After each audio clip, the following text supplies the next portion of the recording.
martabat. Ini bukanlah soal Jokowi semata. Ini tentang bagaimana kekuasaan lama seringkali tidak siap menerima pemimpin yang lahir dari rakyat biasa.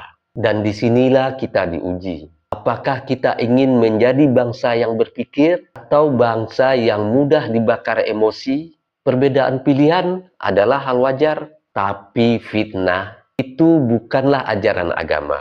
Bukan pula budaya bangsa kita. Mari kita kritisi dengan akal sehat.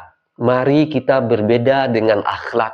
Dan jangan biarkan kebencian mengalahkan hati nurani kita sendiri. Yang membuat hati ini semakin bertanya adalah Pak Jokowi sekarang sudah purna tugas. Beliau tidak lagi memegang kekuasaan. Tidak lagi menandatangani kebijakan. Tidak lagi menentukan arah negara. Tapi anehnya, serangan dan fitnahan tidak berhenti. Bahkan hari ini kita mendengar cerita yang jauh dari akal sehat. Ada yang mengatakan Jokowi yang kita lihat sekarang ini bukanlah Jokowi asli. Itu adalah palsu, diganti, atau dengan cerita yang lain. Yang jika kita pikirkan dengan tenang, itu lebih dekat kepada imajinasi daripada kenyataan. Di titik ini,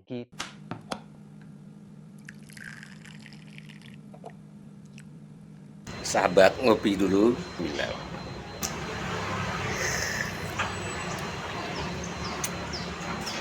Bagi sahabat yang mau sloki unik ini, sloki tengkorak, ya silahkan klik keranjangnya ya. Sahabat bagi perokok tahu persis rasanya ketika dia mau menyalakan rokok di pinggir pantai atau di tanah lapang. Itu pasti banyak angin, dan untuk merokok menyalakan koreknya pasti kesulitan, pasti padam oleh tiupan angin.